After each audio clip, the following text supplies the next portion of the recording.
movimento, assim, né? E quando ele tinha mais ou menos 21 anos, ele se voluntariou como soldado na Indonésia. E aí, depois de ter recebido um tiro de bala, ele, na recuperação dele, ele começou a ler a Bíblia e ele teve a sua conversão. E aí ele recebeu um chamado de Deus para estar atendendo esses cristãos, né? Esse público, né? Essas pessoas que sofriam perseguição em seus países. E aí o movimento começou em 1953, depois dele ter cursado o seminário, né? Lá no Reino Unido.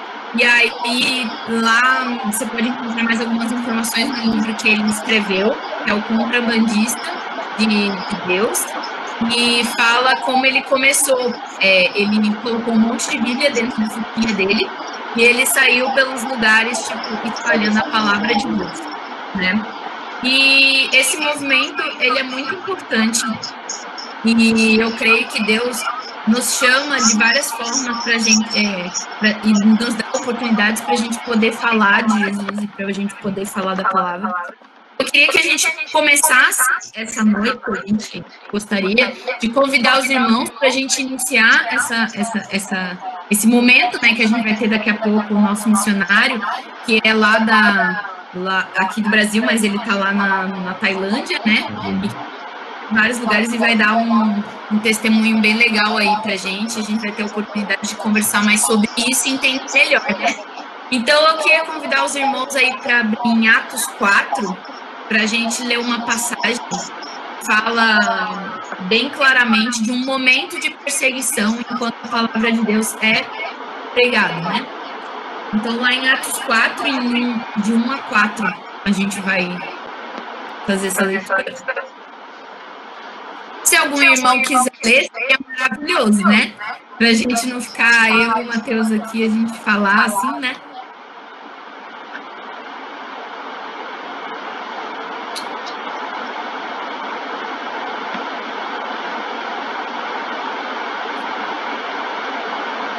Algum irmão gostaria de ler? Com eles ainda ao povo sobre os sacerdotes, os seus, sentidos por ensinarem eles o povo e anunciarem em Jesus a ressurreição dentre os mortos. Os prenderam, recolhendo-os ao cárcere até o dia seguinte, pois já era tarde. Muitos, porém, dos que ouviram a palavra e aceitaram, subindo o número de homens, quase 5.000. Ali naquele momento, Pedro e João, né? Eles estão ali falando de Jesus, da ressurreição e tudo mais. E aí eles estão ali falando do evangelho e as outras pessoas que não acreditavam nisso, enfim, se sentiram ameaçadas, né? Elas ficaram com raiva daquilo ali. Então elas agarraram os dois e levaram embora. Então, tipo, mesmo assim, eu vejo a perseverança deles em estarem falando, mesmo sabendo que poderia acontecer alguma coisa, e mesmo sabendo que estavam num lugar que eles poderiam ser retaliados, enfim. E mesmo assim, várias pessoas escutaram daquela palavra e puderam se converter, sabe? Então, eu creio que, assim, a gente não pode, às vezes é difícil, na nossa, onde a gente vive, claro, a gente vive num país que a gente vive uma liberdade, assim, muito grande, a gente pode falar das coisas assim, sem ter medo de ser preso ou de morrer, ou enfim, né, no nível que é nesses lugares, sabe? A gente não consegue imaginar como essa perseguição realmente acontece, porque a gente não está lá. Mas eu acho que a gente, da onde a gente está, a gente pode fazer muitas coisas. A gente pode estar orando por essas pessoas que estão ali naqueles campos. A gente pode estar orando por esses perseguidores que ainda não entendem o que é a palavra de Deus. A gente pode estar orando por esses corações que ainda vão se converter e vão ouvir a palavra pela primeira vez. Então, assim, nós como igreja, a gente tem um papel fundamental, né? Então, a gente está aqui, depois desse movimento de ter assistido todos os depoimentos, todos os testemunhos, e de ter orado por essas pessoas que elas colocaram, eu acho que principalmente a gente pode estar tendo uma nova ideia do que é realmente estar orando pela igreja perseguida, do que é o nosso papel como igreja nesse movimento que eu acho incrível. Assim. Eu particularmente fiquei muito impactada com os testemunhos, com a paz. A gente está tratando da paz esse ano, né? Com a paz que esses cristãos têm, mesmo nessas adversidades, assim, sabe? Em situações muito, muito complicadas, e mesmo assim eles têm o coração em paz, eles têm o coração tranquilo, e eles não perdem, assim, esse ânimo, né? Então, eu acho que a gente pode começar assim, né? Vou deixar o Matheus falar um pouquinho, falo demais. Depois a gente pode passar para o louvor. Isso. Então, eu não conhecia, né, o DIP ainda, fiquei conhecendo esse ano através da Ana, através do pastor, e eu gostei bastante, né, porque às vezes parece algo tão distante de nós, né, porque realmente não é algo comum aqui no Brasil, no nosso dia a dia. Então a gente às vezes não dá devida atenção a isso, né? E assistindo aos documentários, né, o Faces da Perseguição, são 12 episódios, onde são relatos reais, né, de cristãos que tiveram suas vidas ameaçadas, e exemplos de uma fé maravilhosa, de uma fé realmente firmada, né, em Cristo, e como a Ana disse, né, que desfrutam de uma paz muito grande. E assim, são relatos realmente muito, muito comoventes, né, e que fazem a gente repensar, né, como é que está a nossa vida como cristãos, se nós realmente temos cumprido, né, o ID de Cristo, em um país onde nós temos a liberdade de pregar. Então, é importante que nós façamos a nossa parte, né, para colaborar com essa obra, com os irmãos que estão cumprindo o ID de Jesus a milhares de quilômetros de distância de suas terras. E assim, às vezes a gente pode se perguntar, né, mas como que eu posso ajudar, mesmo estando tão longe? E assistindo aos depoimentos e lendo alguns depoimentos também, eu percebi que o que os missionários ou os cristãos nesses lugares mais pedem é que nós intercedamos por eles. Então, eu até separei aqui, vou ler rapidinho, um depoimento de um líder da igreja lá na Nigéria, onde o Boko Haram, que é um grupo radical islâmico, é muito atuante, né? Muita perseguição. Ele diz o seguinte: orem por nós, irmãos. Estamos pedindo a Deus para que nossos corações sejam capazes de perdoá-los e amá-los apesar de tudo o que fizeram. Eles tiraram de nós muitas vidas valiosas, de amigos e parentes, tiraram nossas casas, igrejas e comércios. Mas eles não podem, essa parte é fantástica, mas eles não podem tirar de nós a fé em Jesus Cristo.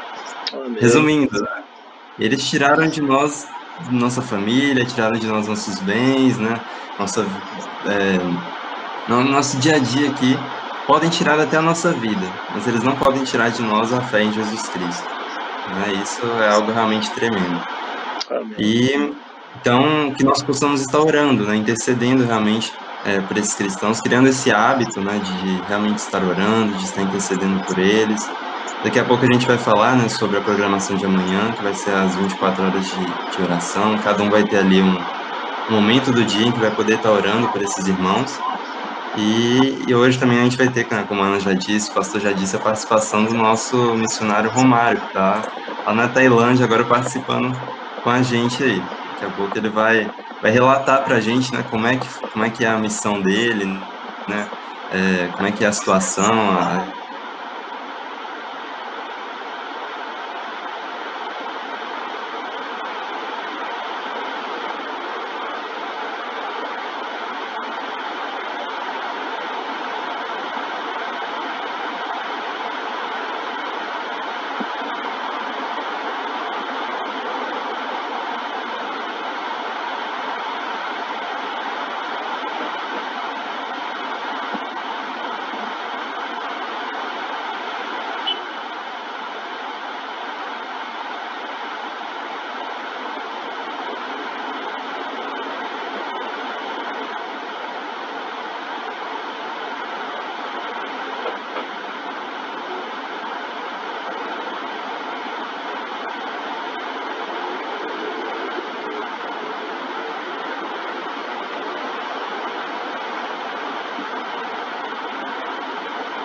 caiu a internet. Eu caiu Bem todo. na hora que acabou. E bem na hora que o culto dá uma reiniciada ali, que eu não sei se tem gente ainda. Pois é. É. Não, pode parar, já voltou.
Amém. Eu vou passar o vídeo do DIP aí para vocês. Espero que...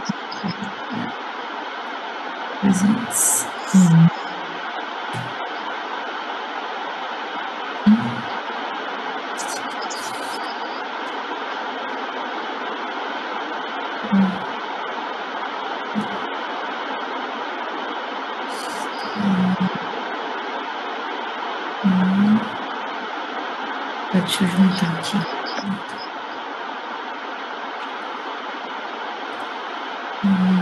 Só um minutinho.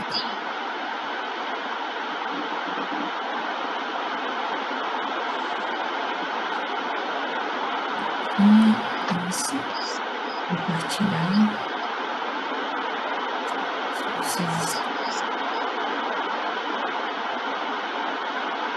Vocês conseguem ver a minha tela? Sim. Sim.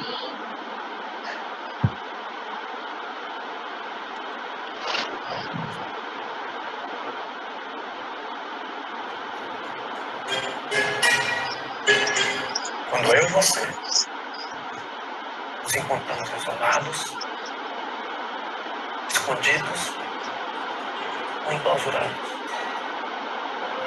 podemos nos deparar com os mais diversos sentimentos: medo, solidão, exclusão, repressão e abandono. E nem sempre estamos conscientes de que algo restringe a nossa liberdade. Atualmente, temos notícias de irmãos e irmãs que encontraram liberdade em Cristo e ainda assim vivem aprisionados. Eles enfrentam perseguição a proclamarem sua fé publicamente. Nós, brasileiros, desfrutamos da nossa liberdade. Podemos ser livres para adorar a Deus em qualquer lugar. Um cristão ex-muçulmano, não.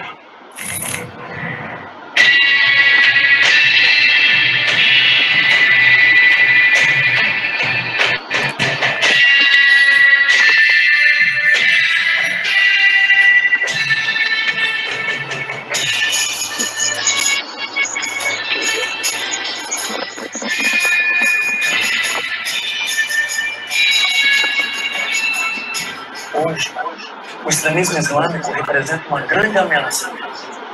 Esse tipo de perseguição aos cristãos não está restrito somente ao Oriente. Está também fortemente presente em grande parte da África subsaariana, do Sudeste Asiático, assim como em todo o Norte da África e Ásia Central.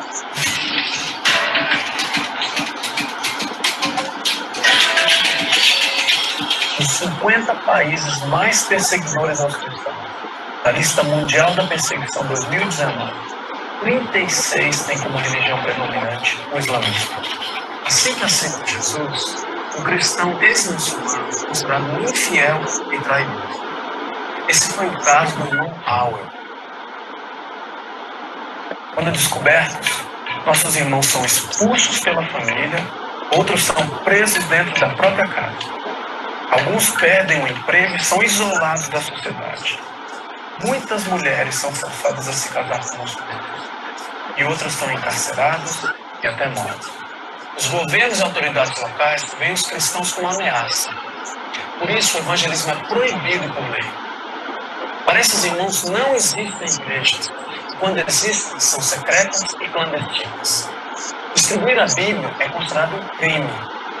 Os direitos humanos básicos não são respeitados. Por isso, muitos cristãos são obrigados a viver a sua fé em segredo, não podendo orar publicamente ou até mesmo se reunir com outros crentes. Eles vivem isolados do corpo de Cristo. Mas eles não estão acomodados. Eles estão incomodados com o silêncio e prontos para compartilhar as boas novas que eles também receberam. E nós, como cristãos livres no Brasil, não podemos deixá-los desamparados. Somos um corpo e devemos sofrer com os cristãos. A partir de hoje, você conhecerá algumas histórias de cristãos ex-muçulmanos que são perseguidos por causa da sua nova identidade em Cristo. O desafio deles é perseverar e compartilhar as boas novas onde podem perder a vida. O seu desafio é apoiá-los e ser um com eles. No dia 7 de junho, acontece o Domingo da Igreja Perseguida, um movimento nacional de oração em que os membros do corpo de Cristo estarão unidos em um só clamor para transformar a realidade dos cristãos ex-muçulmanos. Você e a sua igreja são os nossos convidados a participar do Tipo 2020.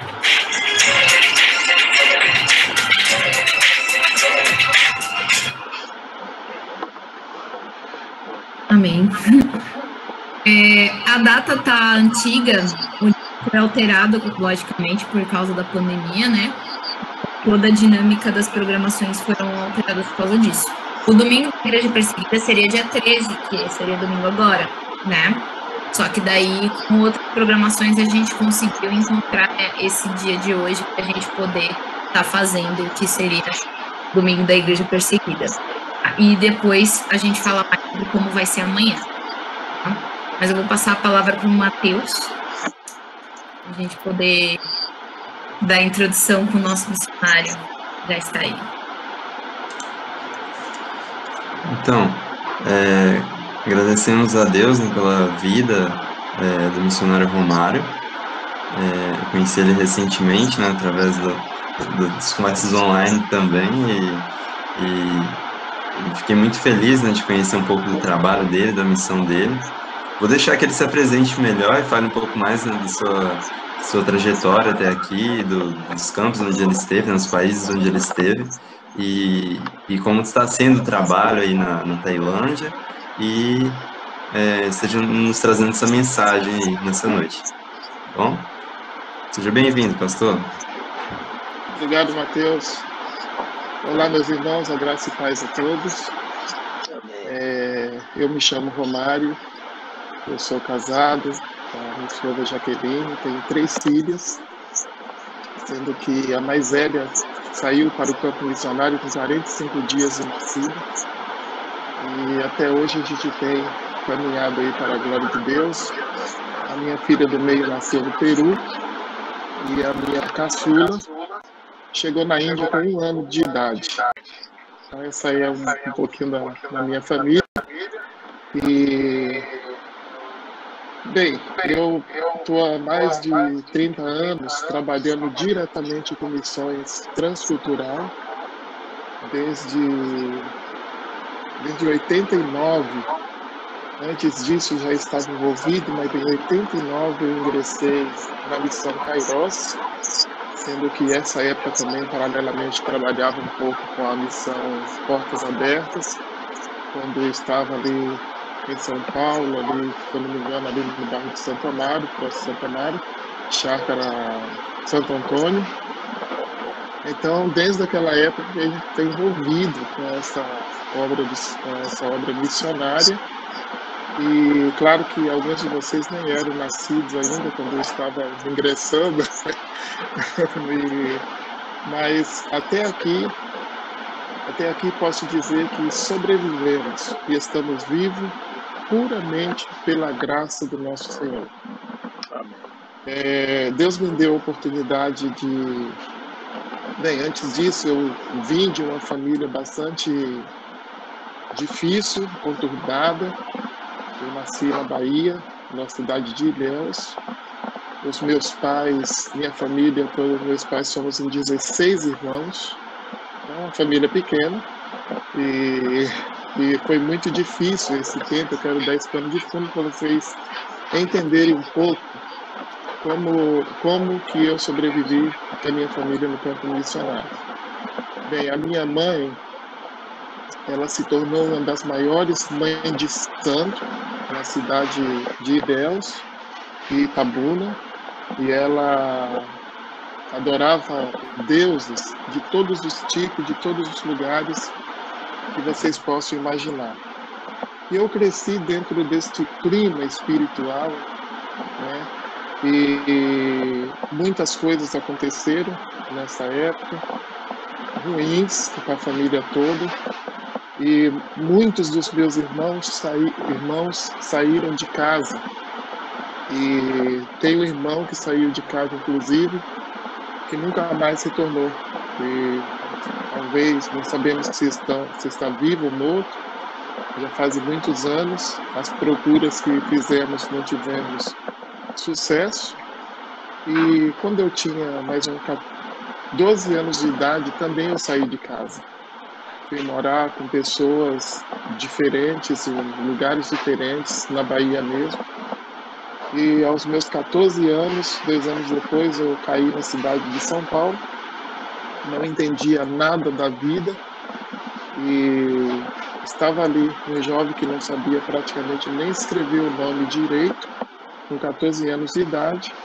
E eu fui engolido, eu fui traçado pelas forças das trevas, onde Satanás me levou no mais profundo nível que um ser humano pode chegar. Eu entrei no mundo das drogas, no mundo das gangues, das brigas e tanta coisa que vocês somente com muito tempo para estender um testemunho que foi. E foi de lá do meio, posso dizer até do inferno, que o Senhor me tirou. E quando eu entendi a palavra de Deus, quando eu compreendi o chamado de Deus para a minha vida, eu fiz um voto com Deus, eu entreguei o meu coração para Ele. E as minhas primeiras palavras para o Senhor é que eu quero levar a sua palavra até o último da terra. E foi aí que começou o meu envolvimento, o conhecimento da palavra e cada dia mais crescendo na graça do Senhor. Deus me deu a oportunidade de escrever esse livro, né, que chama-se Sobrevivente e Vencedor, que é a minha história, o meu testemunho, e esse livro já foi entregue para muita gente viciados em drogas e pessoas envolvidas magia negra, com toda essa coisa. E o testemunho que Deus tem usado para a glória dele. E escrevemos esse livro também, que chama-se Realidade Missionária.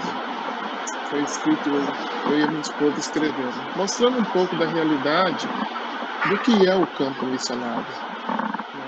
E muitas pessoas no mundo todo, igreja, poucos conhecem essa realidade, essa profundidade, né, do que o poder das trevas faz, né, para escravizar as pessoas, né, para matar as pessoas, para separar, destruir famílias em todo o mundo. E essa é um pouco do pano de fundo para que a gente possa entrar um pouco na realidade da palavra de Deus. Um texto muito conhecido de todos nós, que eu quero compartilhar com vocês, está em Mateus 28, todos conhecem. 28 eu gosto de pegar a partir do versículo 18 até o 20, quando Jesus disse, então, Jesus aproximou-se deles e disse, foi-me dada toda a autoridade no céu e na terra, portanto vão, façam discípulos de todas as nações, batizando-os em nome do Pai, e do Filho e do Espírito Santo, ensinando-os a guardar todas as coisas que eu vos tenho dito a vocês. E ele diz, e eu estarei sempre com vocês, até o fim dos tempos. Essa primeira parte, né, quando Jesus se aproxima dos discípulos, e ele declara que toda a autoridade foi me dada nos céus e na terra, se a gente voltar um pouquinho acima, no versículo 17, diz assim, quando viram, o adoraram, mas alguns duvidaram.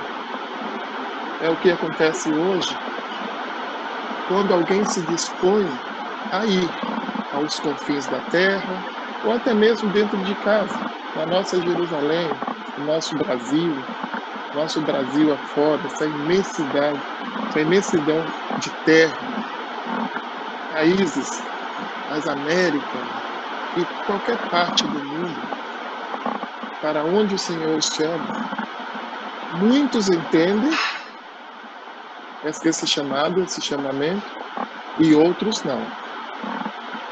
O chamado, muitas vezes, ele é específico para uma nação, para uma cidade, ou para um determinado povo.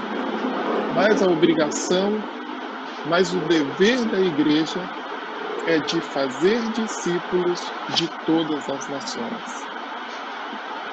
E é interessante que quando a gente vai lá em Atos 26, versos 17, 18 e 19, também, quando Deus chama Paulo, uma das coisas, na primeira palavra, quando ele diz assim, quem és tu? E ele diz, eu sou Jesus, eu estou te chamando para que você vá, né, e pregue a minha palavra, e liberte aqueles que estão nas guerras de Satanás, e aqueles que estão cegos, que venham para a luz da minha palavra. E aí, Paulo recebeu esse chamado e esse ministério. A diferença de que Jesus falou para Paulo naquela época e a diferença do que ele fala para nós hoje, é que hoje ele usa o Romário, hoje ele usa a Ana Paula, ou a Gabriela, o Mateus, qualquer nome que a gente possa imaginar. Esse chamamento de Deus que é um mandamento, né? Nós não temos opção de você dizer eu vou fazer ou vou deixar de fazer. Esse é o mandamento do Senhor. Portanto, vão e façam discípulo. E mais embaixo, quando ele diz assim, ensinando-os a obedecer a tudo que eu tenho lhes ordenado. Eu lhes ordenei. Veja bem, nessa passagem aqui, essa último verso, Jesus não está mandando a gente ir em determinados lugares e inventar nada. Não é, ele está dizendo assim, vão e digam o que eu os ordenei. E o que ele nos ordenou para fazer, nós sabemos, que é ide e pregar o Evangelho, que é levar as boas novas de salvação a todo mundo. Esse é o chamamento de Jesus Cristo para nossas vidas, para a vida da igreja. Algumas igrejas, ou algumas pessoas, eu já ouvi muito isso, se dão o luxo de dizer, mas esse chamado não é para mim, esse é o chamado para a igreja. Acho que foi o Mateus ou a Ana que falou agora há pouco uma palavra com relação o que eu posso fazer, eu vou dizer o que eu posso fazer. Todos nós, juntos, como igreja, nós podemos realizar e obedecer à obra de Jesus Cristo. Em qualquer parte do mundo, tanto no Brasil, em qualquer outra nação. E nós estamos sujeitos a passar por tudo que ele passou. Como todos os apóstolos passaram, como todos os homens de Deus passaram, tanto no Antigo e no Novo Testamento. Eles escreveram a sua história, a sua geração. E nós temos a nossa história para ser escrita na nossa geração. Isso quer dizer que implica em algo muito sério. Porque se o Senhor está nos chamando hoje, se nós temos convicção da palavra hoje, eu faço parte dessa história. E de que forma que eu vou estar escrevendo essa história? É algo muito sério para se pensar. E veja bem, irmãos, em Atos 1:8, quando Jesus diz assim, mas receberão poder ao descer sobre vós o Espírito Santo. Então vocês serão minhas testemunhas em Jerusalém, em toda a Judéia e Samaria e até os confins da terra. Veja que há uma sequência, um verbo contínuo. Então, tanto em Jerusalém quanto em Samaria, Judéia e os confins da terra, simultaneamente, a palavra deve ser anunciada. Agora, quem anunciará essa palavra? É interessante, ele diz assim, quando mais receberão poder quando o Espírito Santo descer sobre vocês. Eu costumo dizer o seguinte, que ninguém que recebeu o Espírito Santo, ninguém que recebeu essa unção, esta palavra, esta convicção, deixa de anunciar o Evangelho. Porque há um poder que nós recebemos. Jesus Cristo nos deu, e nós conhecemos o contexto desse texto, né? Quando ele aparece, quando ele dá essas ordens. Então, é o que nós acostumamos dizer no campo missionário. E o que Paulo disse também, né? A mim foi imposta essa obrigação, e ai de mim se não pregar o Evangelho. Não é uma tarefa fácil. Jesus, quando ele nos enviou, em Mateus 10:16, veja bem, esse último verso que eu quero ler, ele diz assim, eu os estou enviando como ovelhas entre lobos. Portanto, sejam prudentes como as serpentes e simples como as pombas. Nós sabemos os lugares em que estamos entrando. Esse campo aqui da Tailândia é o terceiro campo que eu tenho passado. Primeiramente, o Senhor nos levou para o Peru. Em 1996, nós fomos para o Peru. E ali trabalhamos por 2 anos e meio, aproximadamente, onde plantamos uma igreja, que com a glória do Senhor está até hoje na igreja, firmes, e trabalhamos no meio do Sendeiro Luminoso, que é o grupo terrorista que dominava o país durante muitos anos. E o Senhor nos fez sobreviver ali. Passamos muitas perseguições nessa época ali, não tanto pelo grupo terrorista, mas pela Igreja Católica. E houve uma época, no nosso primeiro ano, a igreja, um grupo de pessoas na comunidade em que a gente vivia, começou a espalhar um boato por toda parte que nós éramos traficantes de crianças. E todas as crianças e as pessoas desapareceram da igreja. Pelo menos 70%. E nós procuramos buscar o que tinha acontecido e ficamos sabendo que foi isso. E o Senhor nos fez continuar firmes ali.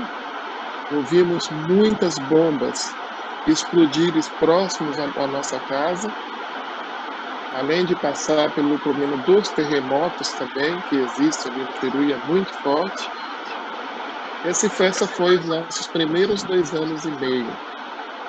Depois disso, nós nos preparamos para entrar na Índia, onde nós trabalhamos por 15 anos ali na Índia.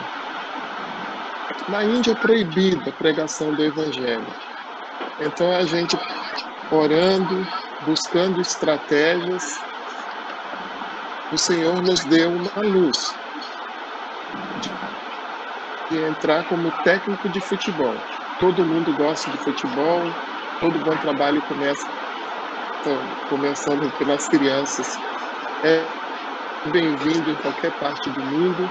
Então eu fiquei 3 anos treinando, né, como técnico aí no Brasil, 2 anos e meio aproximadamente, e depois em 2003 nós entramos na Índia, na cidade de Calcutá. A gente não sabia falar inglês, eu não tinha noção do que era a Índia, somente por ouvir falar, os testemunhos, relatos que a gente ouvia, das perseguições de pessoas que eram mortas, destruídas. E sem contar que no ano 2000, eu não sei se alguns de vocês lembram deste caso, um missionário alemão, casado com uma americana, que foi queimado vivo dentro do seu carro com seus 2 filhos. Quando ele saía do orfanato que eles tinham, eles foram queimados vivos, próximo da onde eu morei lá na Índia. E logo em seguida, 2 anos depois, a gente estava saindo para praticamente o mesmo lugar.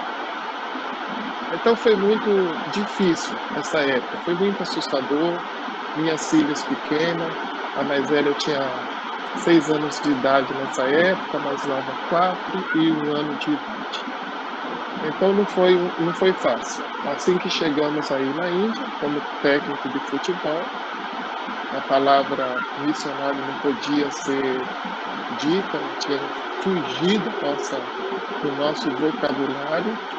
Então chegamos ali com o plano de levar a palavra de Deus através do esporte. Foi assim que iniciamos em 2013, para fazer um resumo geral.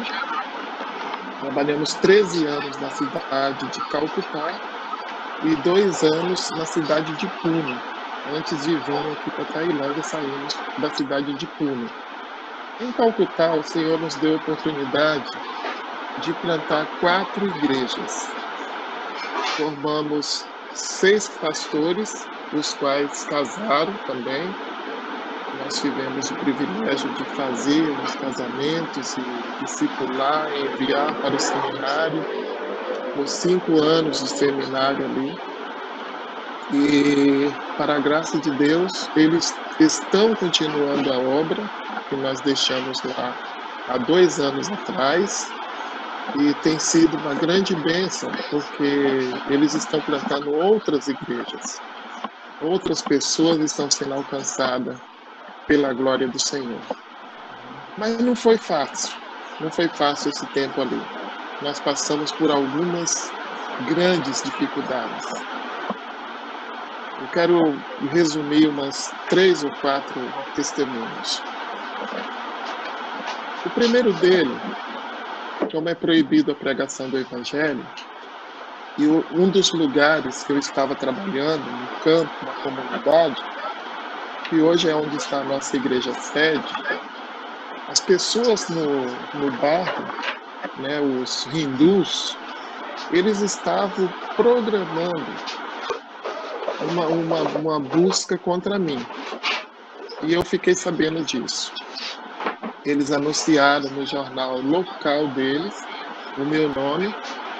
E eu me lembro que nessa época um dos pais dos garotos que treinavam comigo, ele estava falando na beira do campo, dizendo falando de mim, né, que esse técnico ele veio aqui ensinar futebol, agora ele está falando de Jesus e já tem até uma igreja, falando bem alto assim, na língua deles. Aí os nossos obreiros chegaram e falaram comigo. Imediatamente nós tivemos que mudar daquele local. Mudamos para um outro local. Dentro desse outro local, não sei se vocês sabem, mas a Calcutá está dentro do Oeste Bengal, que é a Índia. O Oeste Bengal tem cerca de 120 milhões de pessoas. Sendo que em Calcutá, nessa época, há 15 anos atrás, quem dominava era o comunismo hindu, e era muitíssimo radical e muito ruins, pessoas sanguinárias. E esse outro local que eu fui, que eu mudei o campo, era uma parte hindu e uma parte hindu comunista. E nós ficamos no meio, porque uma parte do campo era dominada pelo hindu comunista e a outra parte era dominada pelo hindu, o hindu normal. Então alguns radicais viviam ali naquela área também. Depois de uns 3 anos usando esse local, o Senhor nos deu a oportunidade de plantar uma igreja também aí, próximo desse campo, eles começaram a perseguir a mim e também aos obreiros que trabalhavam, as pessoas que trabalhavam comigo. E nessa época foi muito ruim, porque a gente não tinha para onde ir. Então, às vezes, a gente estava treinando no campo e entrava um grupo de 30, 40 homens de bicicleta, de moto, de carro e paravam ao redor. Alguns dos nossos obreiros apanharam, eles chegaram a bater em alguns dos nossos obreiros. Graças a Deus nunca conseguiram fazer nada comigo fisicamente, mas muitos dos nossos obreiros e o nosso pessoal passaram momentos difíceis, até mesmo de ameaça de morte e tudo mais. Então um de nossos obreiros teve que ficar 2 meses sem poder ir nesse local e tivemos que mudar de novo. No total, nós fizemos quase que 5 mudanças, tanto de campo quanto de casa também. Tem um bairro próximo aonde eu morava, da onde saíram a maioria dos nossos obreiros. Eu era muito bem recebido pelas famílias dos nossos estudantes. E até que um deles tomara a decisão por Jesus Cristo, e até aí tudo bem, mas quando foi a época do batismo, houve uma grande perseguição, alguns se rebelaram contra mim, e eu fiquei 3 anos sem poder passar por um determinado local, porque a perseguição ali, as pessoas ali estavam esperando a oportunidade. Se eu voltasse naquele local, eles iriam fazer, sabe-se lá Deus o quê. E na Índia, em qualquer lugar que você está, você tem milhões de pessoas. O país tem 1 bilhão e 350 milhões de pessoas hoje. Para vocês terem uma ideia, a Índia, em espaço geográfico, ela é quase que 3 vezes menos do que o Brasil. E em população, cerca de mais de 6 vezes a mais do que o Brasil. Então, em qualquer lugar que você está, você tem milhares de pessoas. Se alguém faz alguma coisa com você em qualquer lugar daquele, joga em qualquer lugar, ninguém nunca fica sabendo. E, infelizmente, isso acontece muitas vezes, principalmente próximo a um templo dos deuses, o templo de Kali, que acontece muita coisa ruim, principalmente com estrangeiro. Então, essa foi um pouco da trajetória que nós passamos pela Índia. E vimos irmãos que tiveram que sair em 24 horas, irmãos que foram para o aeroporto e não puderam nem voltar para pegar água em casa. Alguns que foram dispensados e a esposa e filhos ficaram. Tudo isso, convivi com tudo isso ao longo destes anos. Mas, para a glória do Senhor, foi alcançado um grupo muito grande que hoje o Evangelho continua sendo anunciado. E o que Jesus mandou a gente fazer? Discípulos. Foi feito discípulos, porque a igreja, ela veio junto conosco. Porque a igreja, ela entendeu e assumiu essa responsabilidade. Nós somos lá para frente da batalha. Como soldado que vai lá para frente da batalha para defender o seu país. Mas nos bastidores, no seu país e até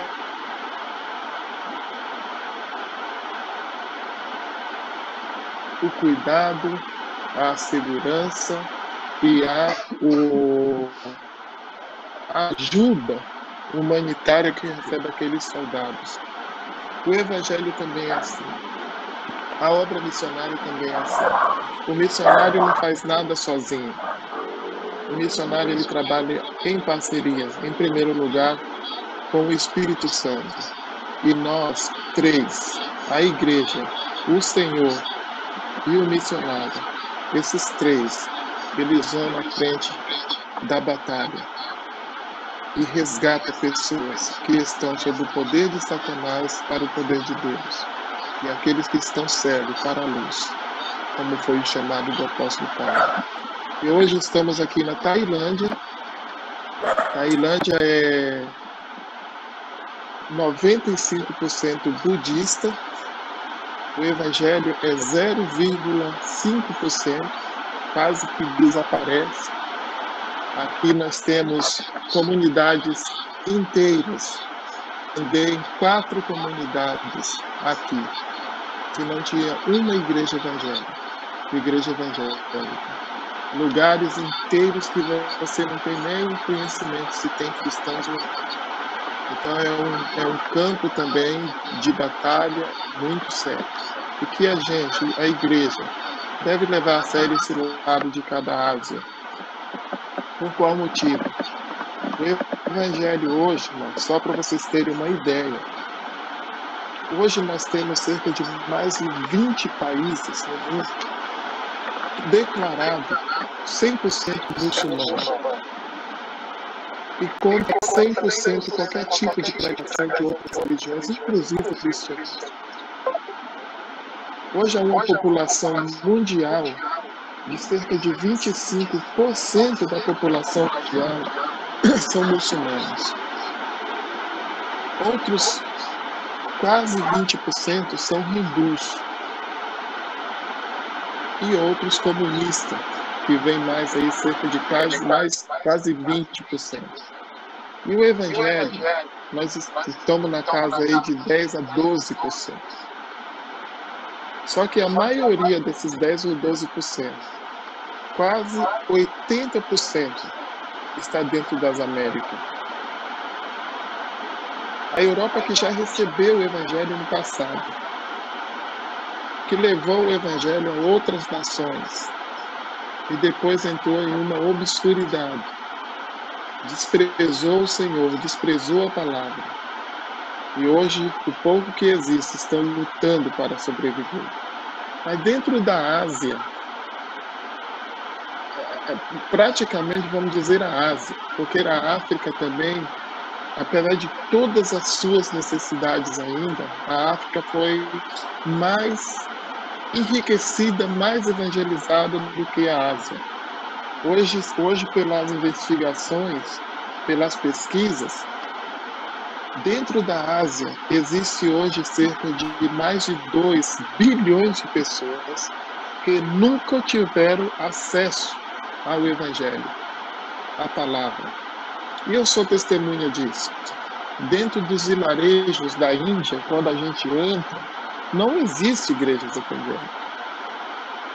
Não existe nem cristãos, são hindus e muçulmanos. A Índia tem hoje 12% de muçulmanos, o que soma um total de mais de 250 milhões de pessoas. Dentro da Tailândia, aqui, quando a gente entra para dentro dos vilarejos, como eu acabei de falar agora há pouco, não tem acesso, não tem igreja, não tem, o povo não sabe quem é Jesus. O povo não sabe o que é evangelho. Você tem que começar do básico. Só que eles nasceram com a sua religiosidade tão impregnada que quando eles ouvem outra coisa, com o tempo eles vêm a entender, eles mudam de religião, são expulsos de casa. Alguns são até mortos. Na Índia, por exemplo, houve casos, e existe casos, e também no mundo budista e muçulmano, que os próprios pais, eles colocam veneno na comida do filho para que ele morra. Porque eu já ouvi muito isso. Eles preferem ter o filho morto do que o filho deles se convertendo ao cristianismo.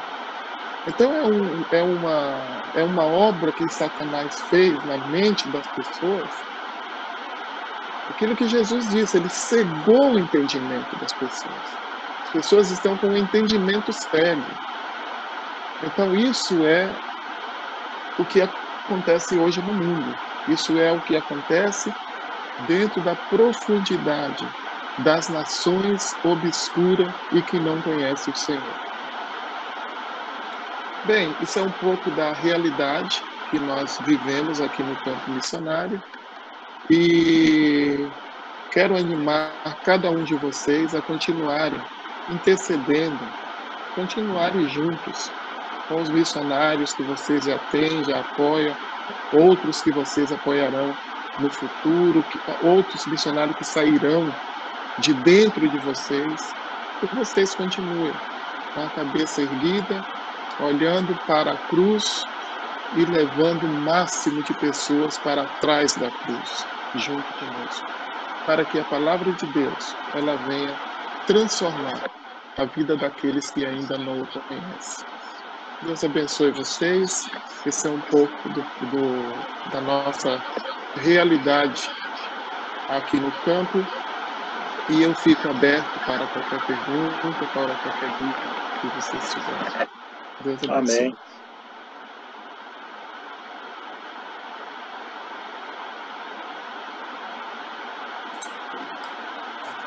Amém. Agradecemos muito aí por você estar compartilhando essa sua trajetória com a gente, né? Realmente é para a gente conhecer bastante de como é a situação, né? De como é difícil evangelizar as pessoas em países onde há esse nível de perseguição.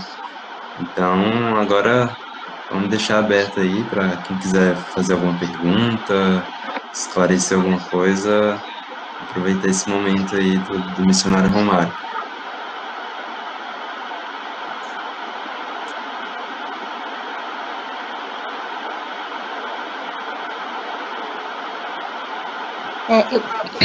Missionário Romário, boa noite. Para mim foi uma honra. Eu tô aqui no escuro porque eu tô de pijama com uma carinha bem ruim, então eu deixei bem escurinho aqui para não assustar ninguém, tá, gente? Desculpa. Não tem problema. É uma honra, eu estou muito honrada de estar ouvindo, de estar aqui com os meus queridos irmãos aqui, ouvir você. É uma honra muito grande, uma alegria, assim, no meu coração e que privilégio. Muito obrigada, né, pela sua disposição. E eu queria você só entender um pouquinho como que as suas filhas, né? Você comentou? Minhas filhas, 3 filhas, sua esposa, em toda essa... às vezes a gente, como mulher, assim, a gente é tão frágil, né? Assim, tantas emoções que passam dentro da gente. Fico imaginando com tantas dificuldades aí que você relatou. Como que elas lidam, bem brevemente, puder falar um pouquinho? Sim, claro. Para mim também é uma honra, Ana Flávia, que estar junto com vocês, é um prazer. E essa é uma pergunta muito boa e interessante. Vocês sabem que a Índia, ela não valoriza a mulher. A mulher é tida como objeto, né? E isso em toda a Índia. A mulher é tida como objeto. E para que vocês tenham uma ideia, eles valorizam tanto a vida do homem, por isso que existe o dote. Então, toda vez que vai acontecer um casamento, a família da mulher tem que pagar uma quantia de dinheiro, dependendo da classe social, essa quantia vai um absurdo, muito alto. E o que acontece? A Índia, por exemplo, Índia, Nepal e Bangladesh, os três estão ali juntos. Há o número de prostituição na Índia é um número assustador, e nesses outros países também. Crianças de 5 anos de idade, elas são levadas para centros de prostituições.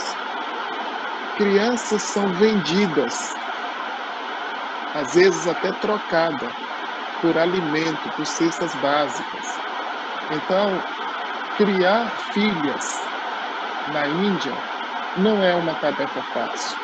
O que eles fazem? Eles sequestram a criança, a menina, muitos deles mandam para Bangladesh, de Bangladesh mandam as meninas para a Índia ou para o Nepal, e eles fazem essa troca, né?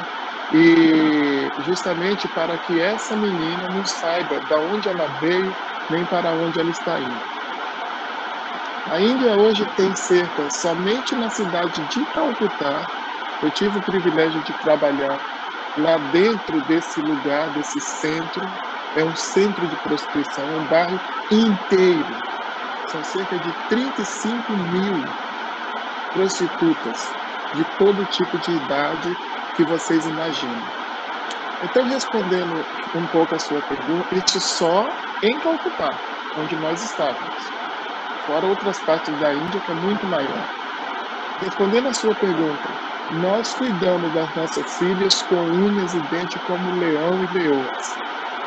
Então, 24 horas por dia, a gente cuidava das nossas filhas. Principalmente estrangeiro, porque há também um sequestro de estrangeiro muito forte. Primeiro que eles sequestram para tirar dinheiro. E segundo, essa área da prostituição. Então, tanto a minha esposa quanto eu e outros irmãos missionários, colegas, brasileiros de outras nacionalidades, a gente cuida 24 horas por dia. Elas quando pequenas, quando grande. Quando nós chegamos na Índia, fomos aconselhados por pastores, primeiro, nunca deixar sua filha dormir na casa de ninguém. Por mais que a pessoa seja boa e confiável, não deixe. Porque há muitos casos de estupro, de violação. A maioria. Há uma pesquisa, quando a gente fala isso, as pessoas ficam meio assim, até para a gente mesmo. Há uma pesquisa que 80% das crianças, das meninas indianas, são violentadas a partir de 4, 5, 6 anos de idade para cima.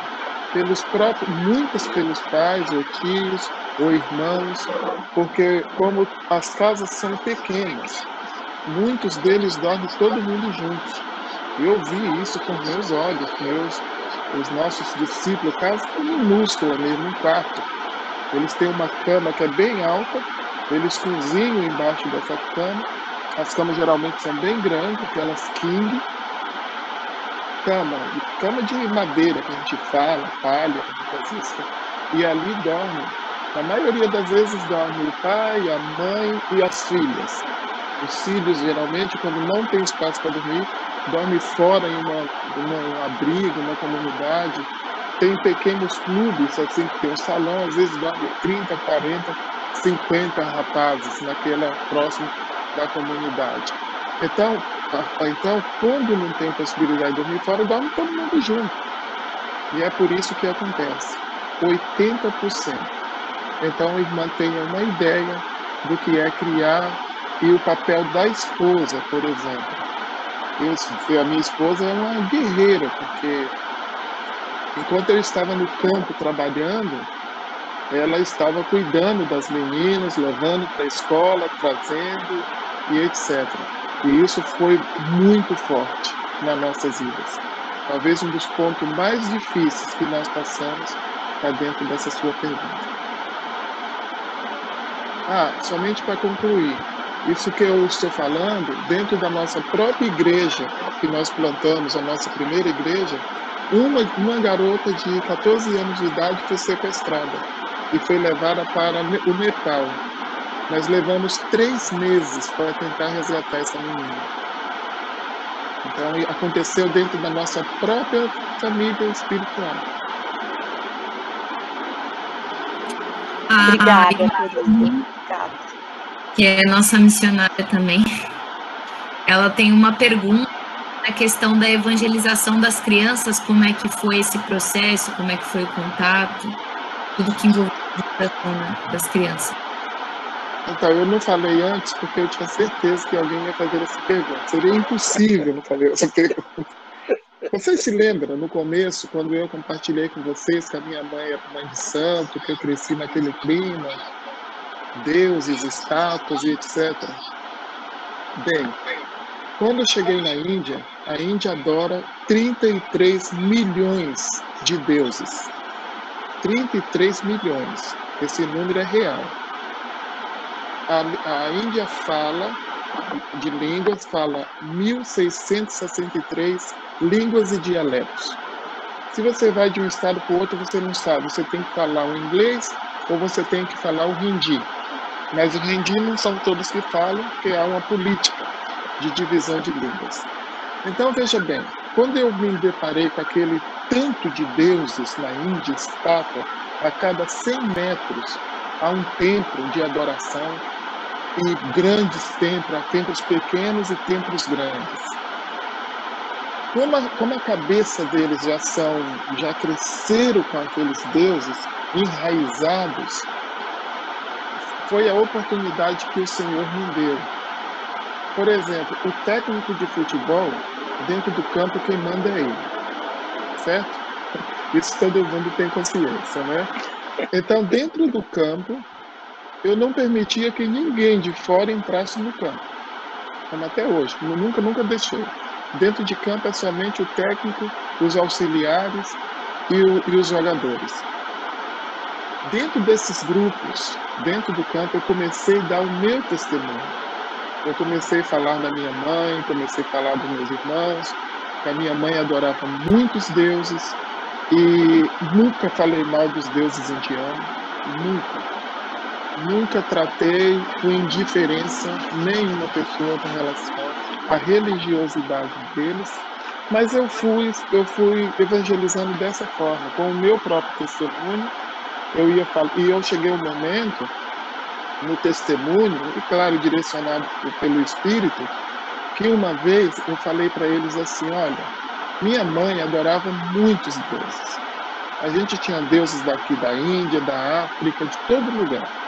E tinha mesmo, minha mãe tinha dois altares que, somando, devia ter mais de 50 estátuas de deuses diferentes de todos os lugares. Aí eu falei para eles assim: olha, aconteceu na minha vida, contei o detalhe do que aconteceu na minha vida, isso gradativamente, devagar. Isso levou anos fazendo isso. Aí eu falei para eles assim: todos aqueles deuses que a gente confiava, eles não viam, eles não ouviam, eles não andavam, eles não falavam, eles não nos ajudaram em nada. Mas um dia eu conheci e aí eu entrava na evangelização. Foi um pouquinho em um mês, um pouquinho no outro dia um pouco mais, e a palavra foi entrando dentro deles.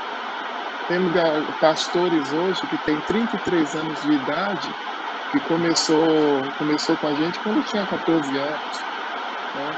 E uma coisa boa que aconteceu também, Ana, eu não sei quem foi que fez a pergunta, é que eles me convidavam para as festas deles e os festivais logo no primeiro ano.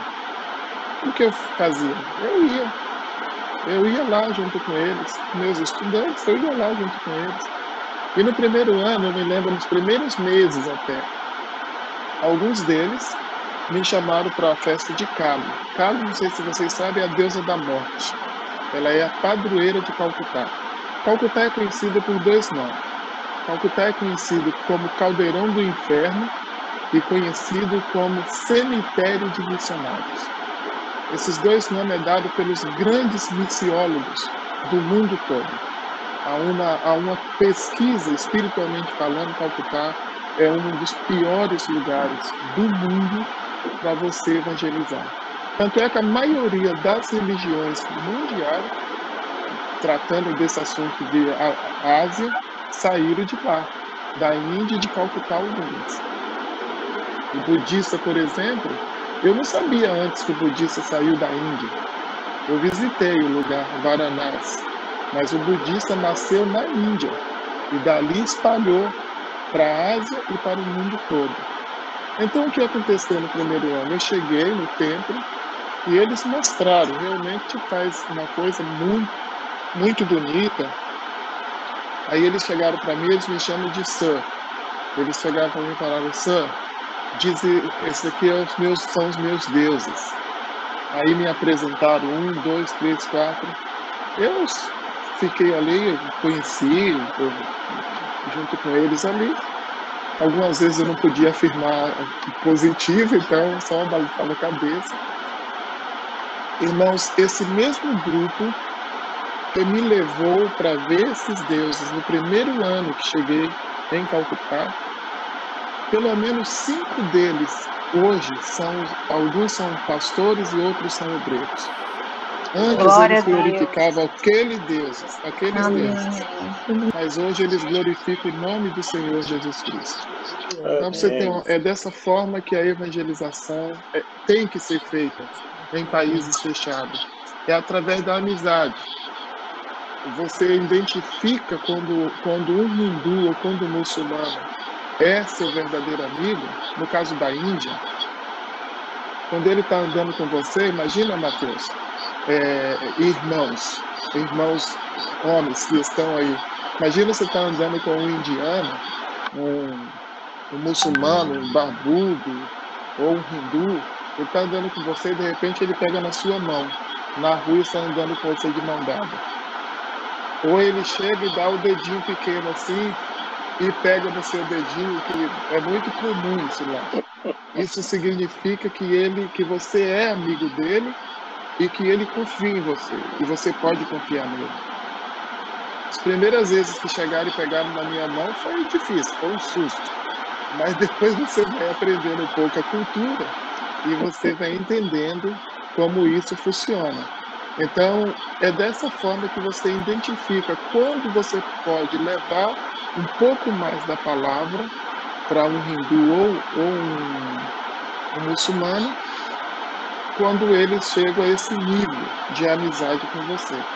Caso contrário, eles podem ser seu amigo, você pode comer junto com eles, treinar, fazer um monte de coisa juntos. Mas quando você fala de Jesus, eles te denunciam para a polícia ou para os fundamentalistas, você é caçado. Esse é o outro lado. É aquele último versículo que Jesus falou. Eu te mando no meio de lobos. Sejam prudentes, como a serpente, ao mesmo tempo simples como as pombas. É isso que nós devemos ser em uma comunidade fechada para o Evangelho.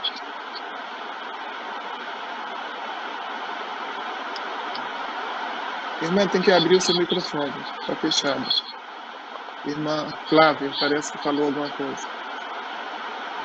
Eu fico aqui falando glória a Deus, que lindo, maravilha. Desculpa. Lindo demais. Tudo bem, amém. Glória a Deus. Amém. É isso. Alguém mais teria alguma pergunta?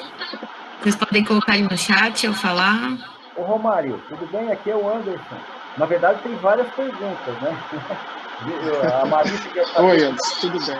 É o Anderson e a Marisa. Eu gostaria de saber a questão do sustento, como é que é o sustento, coisas mais assim pessoais, né? A minha pergunta, na verdade, é mais pessoal. a questão do sustento, a vinculação sua com alguma igreja, denominação, curiosidade, na verdade. E outra pergunta que eu queria fazer, que é bem pessoal também, qual é o seu sentimento do Romário, que saiu do lado do interior da Bahia, do sertão da Bahia, foi para com 14 anos na capital e teve todo esse envolvimento? Qual é o sentimento do Romário, assim, no caso, como é que sente o coração dele quando chega nesses lugares? Ele tem que guardar a fé, tem que ficar em isolamento das comunidades, até porque não tem, né? Até você implantar o projeto, né? Que você falou que trabalha com crianças, né? Até você implantar o projeto, até você ver a questão social, lugar, geográfica e tal, né? Como é que fica o teu coração nesse sentido, assim, né? Respondendo de trás para frente, essa última pergunta, irmão, a nível de sentimento, primeiro, eu me sinto muito privilegiado por Deus, pelo chamado de Deus para a minha vida, específico, porque foi muito específico quando o Senhor me chamou para a Ásia, e eu me sinto privilegiado pelo Senhor, por esse tempo, pelos resultados que existem. Então, esse sentimento do cuidado de Deus para nossas vidas e o privilégio que Ele nos deu de poder ver alguns discípulos crescendo e glorificando o nome do Senhor, isso não tem preço. Não tem preço. Por outro lado, o preço é muito alto para chegar até aqui. Por exemplo, quando eu saí de lá, quando você usou, de lá do interior da Bahia, digamos assim. Primeiramente, eu fiquei 11 anos sem ver os meus pais. Depois eu vi os meus pais por 10 dias, depois de 11 anos. Depois tive outra oportunidade de vê-los por uma semana. Depois eu não vi mais o meu pai. Sentimento como homem, né? Sentimento como homem, às vezes bate aqueles 5 minutos de muita dor na alma, no coração, né? De ter perdido, entre aspas, família, né? Diante de tudo que eu já compartilhei com vocês no início. Então, como homem, como ser humano, esse sentimento é muito forte. Depois também, quando eu estava no Peru, eu perdi o meu pai. Depois eu perdi a minha mãe em uma das minhas voltas do campo, depois de algum tempo. Então, sentimento como família, como pessoa, é muito forte. É uma dor que eu posso imaginar quando Paulo orou 3 vezes pedindo a Deus para tirar aquela dor que ele sentia, que nós não temos certeza o que era ainda, mas era um espinho na carne, isso pode ser qualquer coisa. E o Senhor disse: a minha graça te basta. Então hoje é isso. Não sei se responde totalmente o que essa pergunta de sentimento. E há um sentimento às vezes também que a gente se sente às vezes abandonado. Já entrando dentro da sua segunda pergunta.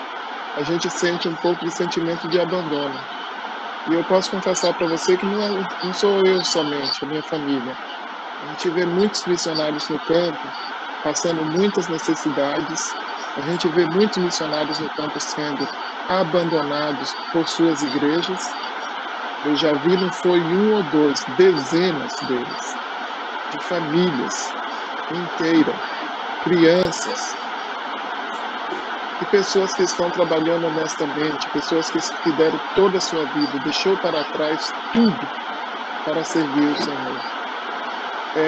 Hoje há um sentimento no meu coração, diante de tudo que nós estamos vivendo hoje, a igreja brasileira, a igreja mundial, mas devido a essa pandemia que está devastando toda a terra, as dificuldades aumentaram de uma forma muito grande. Primeira vez que saímos para o campo, a nível de sustento, eu quero falar, a gente saiu com parceria com outras igrejas.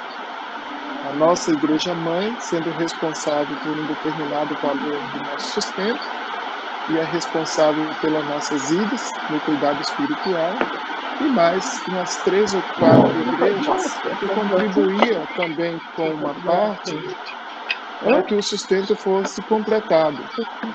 Então, o que aconteceu nessa caminhada? Quando a gente chega no campo, o sustento não dá, porque você tem que usar para você evangelizar, para você comprar material esportivo, para você realizar as programações, né, de você ter acesso às pessoas. E o que aconteceu é que muitas dessas igrejas saíram fora. E a gente ficou com o sustento durante muitos anos, com o sustento ali sempre faltando alguma coisa. Mas a nossa igreja, em determinado momento, ela ajudava, mas chegou um momento que ela não podia mais.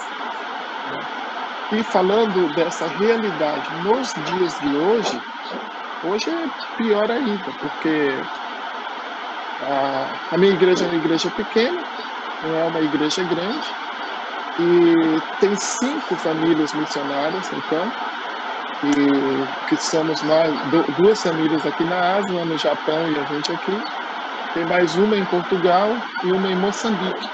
E a outra está no Brasil, estava no meio dos índios.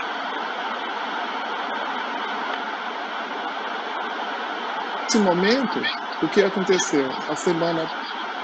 No mês passado, nós recebemos a notícia da nossa igreja que hoje seria a gente voltar para o Brasil. A gente, como a intenção é levar os missionários de volta para o Brasil, porque a igreja não está conseguindo manter a gente mais. Então, hoje a gente trabalha, por exemplo, com uma defasagem de mais ou menos $1.500, para vocês terem uma ideia o que precisaria para você manter o ministério. É caro, não é barato não, mas não existe outra opção, a não ser o esforço junto comum e tentar levar a palavra. Então, a gente ainda continua trabalhando com a Índia também. A gente dá suporte para a Índia, para os obreiros, fazendo discipulado. Minha esposa tem um grupo de discipulado com as mulheres dos obreiros, dos pastores. Então, no geral, é isso. A gente voltou a se filiar novamente, que a gente tinha parado uma época com a Missão Kairos, e hoje, para não deixar o campo missionário, nós estamos tentando buscar novos parceiros para que a gente possa sobreviver. E nessa questão de sustento, por exemplo, para a Índia, um dos grandes sofrimentos, um pouco com o que a Flávia falou na pergunta com relação às filhas, houve um momento que a igreja cortou todo o sustento de escola das nossas filhas. Isso foi terrível. A gente teve que sair correndo atrás, sofrendo mesmo, buscando de um lado, de outro, para tentar sobreviver. Então, hoje, se eu posso resumir essa palavra, nós estamos sobrevivendo pela graça. Nós estamos lançando uma campanha, a campanha chama-se Doe uma Bola. A gente está lançando essa campanha entre as igrejas, entre amigos, e calculamos que se pelo menos uma pessoa doar uma bola por ano, uma bola só, R$30,50, uma vez só, uma doação uma vez só no ano. Se a gente atingir uma quantidade boa de bola, esse dinheiro vai ser usado para o ministério específico e para essas necessidades básicas. Aí, acreditamos que nos dará um pouco de fôlego para a gente trabalhar pelos próximos meses. Essa campanha está pronta, depois eu vou mandar para o Mateus, e se vocês quiserem conhecer, aí vocês pegam aí nas mãos de vocês, se quiserem ajudar a divulgar também, está tudo lá. Né? É isso, não sei se respondi tudo que você perguntou. Ok. Valeu, mano. Valeu. Obrigado. É isso aí. Se mais ninguém tiver nenhuma pergunta, eu queria que se alguém pudesse orar pelo missionário Romário, pelo nosso irmão aí. Se alguém sentir do coração, fazer essa oração. Só antes da oração, enquanto alguém se prepara, eu queria agradecer, né, o Romário e dizer que a gente se sente muito orgulhoso em saber de pessoas que, como ele, estão servindo a Deus, né, de uma forma tão honrada, tão bacana. A gente realmente se sente emocionado e orgulhoso por isso, viu, Romário? Fico muito satisfeito. Obrigado. Nossa comunidade em especial, quando eu cheguei aqui há 33 anos atrás, primeiro missionário que a gente teve, eu liguei para o Valdemar lá na Kairos, para ele falar sobre missões aqui para a gente. Ele mandou o Cláudio, e o Cláudio estava exatamente lá em Lima, no Peru. O Cláudio Ananias. Cláudio Ananias veio e trouxe uma palavra muito bacana para a gente, falou sobre a realidade lá em Lima. E a gente hoje receber você de novo, depois de tanto tempo, né, e saber que você passou por Lima e de lá para lugares tão difíceis, nos deixa assim muito honrados, muito orgulhosos, viu, Romário? Obrigado. Fica assim com um sentimento assim de realmente estar junto com você em oração, em apoio. Também. Eu que muito nos toca o coração a sua experiência. Que Deus abençoe muito, é uma grande alegria conhecê-lo, viu? Obrigado, pastor, que Deus abençoe também, é uma honra para mim também. E eu fico contente que vocês já estão no caminho aí com a Kairos, 33 anos atrás. Trabalhei muito ao lado do pastor Valdemar, do Cláudio também. Cláudio foi um dos arquitetos, né, a gente juntos, de promover esse trabalho na Ásia. Ele trabalhou nas Filipinas também, abriu campos em Bangladesh. Uma continuidade, uma geração vai dando continuidade à outra, né? Amém. Muito obrigado. Maravilha. Muito obrigado. Deus abençoe.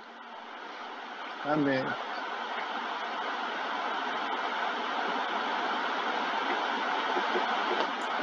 Bom, da minha parte, eu quero agradecer pelo convite e agradecer pelas orações, também pelo apoio, agradecer por tudo. Que Deus continue abençoando vocês grandemente nessa visão e ao caminho certo, até que Jesus venha. Amém. Obrigado. Glória a Deus. Amém. Posso orar, então? Pode, Flávia.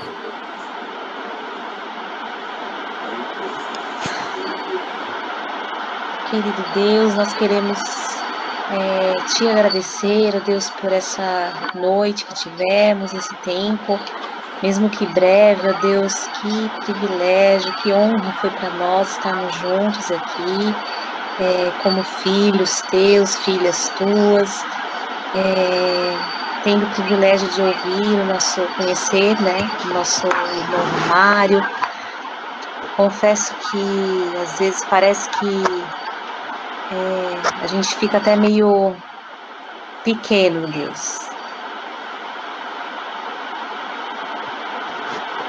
Mas eu gostaria de honrar o teu nome através da vida do Romário, por tudo que ele, sua família, tantos missionários, Senhor, tantas pessoas que têm se dedicado de uma forma ousada mesmo nas tuas mãos, que às vezes nos constrange, Senhor.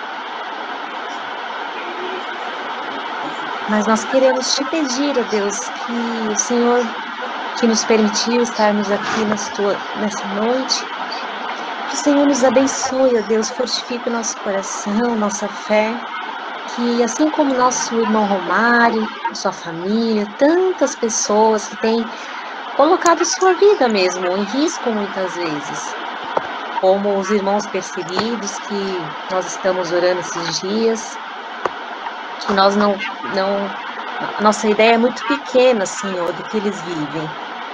Mas nós queremos, se como o Mateus falou, e isso respondeu algo ao meu coração. O Mateus disse que o que eles precisam muito também da nossa intercessão. Então, que apesar da nossa pequenez, ó Deus, nós podemos cobrir esses nossos irmãos de oração, com intercessão, com clamor. Então, eis-nos aqui, Senhor, para fazer isso por eles, mesmo que pareça tão pouco, tão pequeno. Não é pequeno, Deus, porque o Senhor é que é grande, o Senhor é que move, Deus. Aonde quer que esses irmãos estiverem, passando por situações tão difíceis, não é o nosso poder que irá ali defendê-los, é o teu grande poder, ó Deus. Isso que nós te pedimos nessa noite, ó Deus, que o teu grande poder, que o Senhor, que é poderoso, maravilhoso, grandioso, alcance a vida desses irmãos, ó Deus, dessas irmãs, dessas crianças que passam por essas situações, ó Deus. De uma forma muito especial pela vida do Romário, da sua esposa, suas filhas. Que a tua graça, a tua paz seja abundante, ó Deus, sobre a vida do Romário, sobre a sua esposa e suas filhas, ó Deus. Amém. Que todo esse sentimento que ele relatou pra gente, de um abandono na alma, muitas vezes, ó Deus, uma história assim, tão profunda, ó Deus, que só o Senhor e Ele conhece, ó Deus, o que ele viveu já, lá na sua infância, Senhor Deus. Amém. Nós te pedimos que nessa noite o Senhor visite de forma maravilhosa a vida do Romário, Senhor. Trazendo restauração ao coração dele, ó Deus.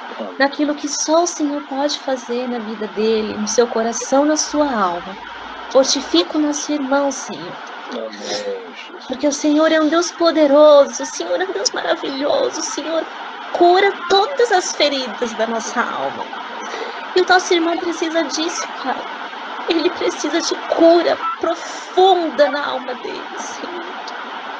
E nós, como irmãos aqui, Senhor, te pedimos, ó Deus, cuida desse coração, papai, de uma forma especial, retribui o que ele fez por nós aqui nessa noite, Deus. Nós não podemos retribuir, ó Deus, a vida dele, o ministério dele, tudo que ele tem feito pelo Senhor. Nem dinheiro, nem sustento, ó Deus, nada vai retribuir. Então nós te pedimos, ó Deus, unidos aqui nesse momento, ó Deus, profundamente, restaura, cura, liberta, Senhor, anima, levanta o seu filho, ó Deus, em tudo que ele não é um super-homem, ó Deus, ele é um homem bem comum, necessitado de ti.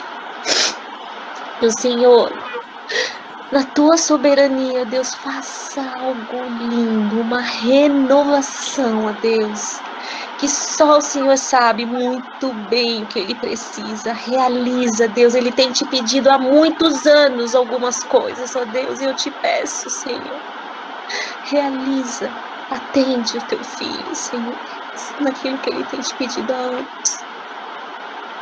Atende, ó Deus, e que cada um de nós aqui, cada família representada, nós possamos, ó Deus, também estarmos diante do Senhor, ó Deus, como a nossa primeiro e último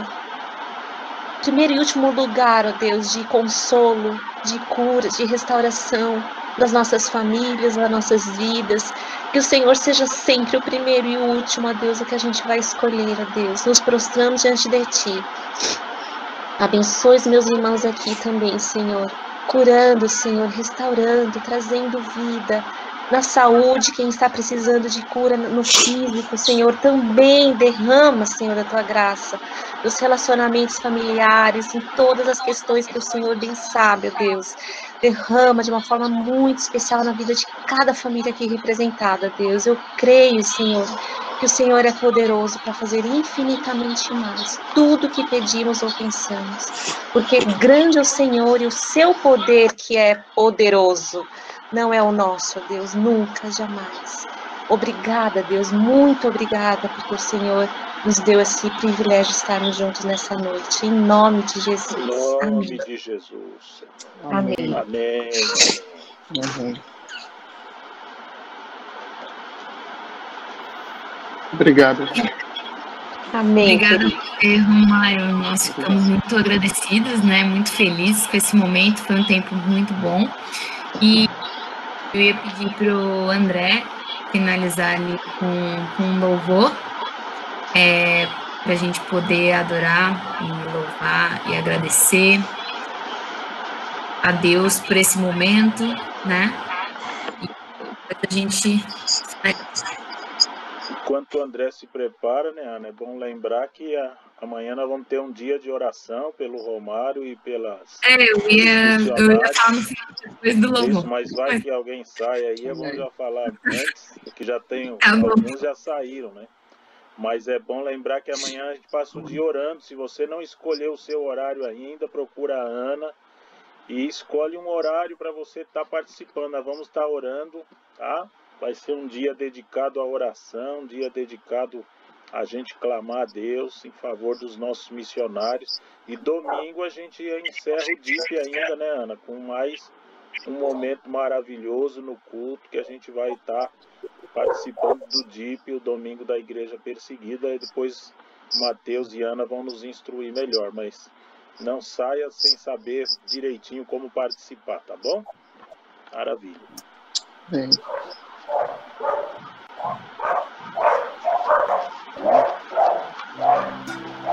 Então vamos lá? Glória a Deus. O telefone está em 4%. Provavelmente vai acabar a bateria no meio do robô, tá, gente?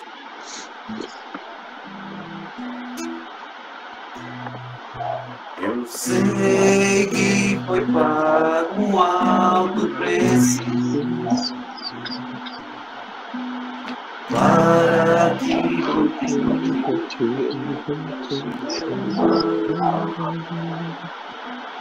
quando Jesus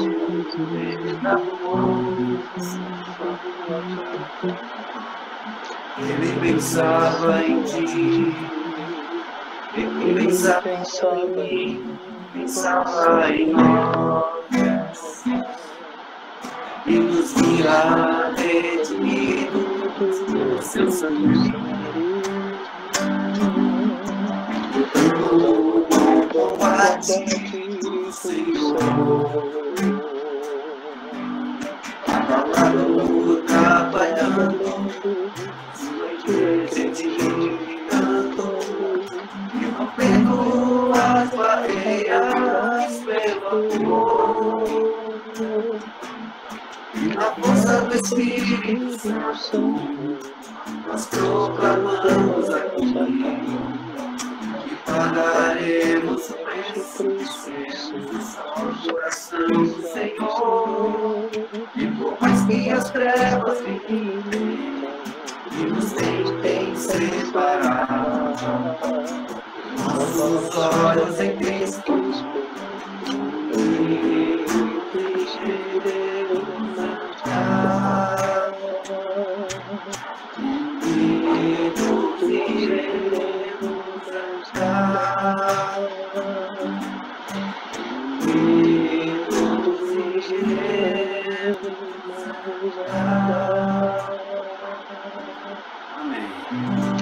Amém. E unidos em oração, e unidos aí, né? Amanhã a gente vai ter um momento bem especial, como o pastor já falou. Se você não escolheu um momento para tirar esse tempo, para ouvir a Deus e para clamar por esses irmãos, por esses irmãos que estão em missão, por essas pessoas que ainda não conhecem a Jesus, como o nosso querido missionário aí, o Mário, nos colocou, que tem muitas pessoas que nunca ouviram falar do nome de Jesus, que a gente possa estar orando para que eles tenham essa oportunidade de conhecer a Cristo, como a gente conhece, né? E também orar por esses perseguidores, lembrem também de orar por essas pessoas que não compreendem o que é o amor desse nosso Deus, o que é a paz que esse Deus coloca nos nossos corações, que eles possam estar entendendo também isso, né? A gente colocou alguns motivos de oração, né, durante esse tempo. Se você lembrar desses motivos, coloque amanhã, tire 30 minutos do seu dia para estar intercedendo pela igreja, para estar intercedendo por esses missionários. Amém, irmãos? Amém. Maravilha. Amém. Amém. Maravilha. Maravilha. Agradecer a todos os irmãos, então, né, que compartilharam com a gente, né, desse testemunho maravilhoso aí do Romário, né, a história dele. Agradecer ao Romário, né, por ter aceitado o nosso convite e ter nos privilegiado aí, né, com esses minutos aí de sabedoria mesmo, né. e que com certeza vão ser muito impactantes na nossa vida espiritual. Aleluia. Deus abençoe. Amém. Obrigado, irmãos. Seguiremos juntos. Amém. Amém. Deus abençoe. Grande prazer conhecer, Romário, viu? Glória Obrigado, a Deus. foi um prazer também. E ficamos à disposição também, tá? Qualquer hora, se quiserem conversar, falar, essa semana vamos estar mandando a nossa carta de oração, falando que como está todo o trabalho aqui na Tailândia, os detalhes. Amém. Aí vocês podem estar orando pela gente também, junto com os irmãos, tá bom? Amém. Deus abençoe. Glória a Deus. O meu dia está começando, a noite de vocês está iniciando também. Vai dormir. Agora são... Bom dia para você. Mário, que horas são aí agora? Agora são 7h23 da manhã.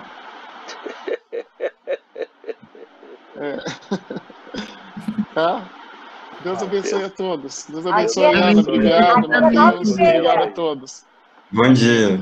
Até mais. Bom dia. Bom dia. Maravilha, gente. Glória a Deus, viu? Parabéns para a Ana e o Matheus, né? Fizeram esse trabalho tão brilhante, maravilhoso. Viu, Matheus? A gente ficou muito feliz e muito edificado, viu? E que os irmãos possam ser estimulados a orar amanhã, né? Tudo isso se a gente amanhã não orar, pelo menos tirar um dos momentos para orar também não serviu para nada, né? Porque tem que praticar, né? A gente só se emocionar e a gente só, né? Conhecer é uma parte boa e bonita, mas a gente tem que interceder, tem que clamar. Tá bom, gente? Não esqueça disso, viu?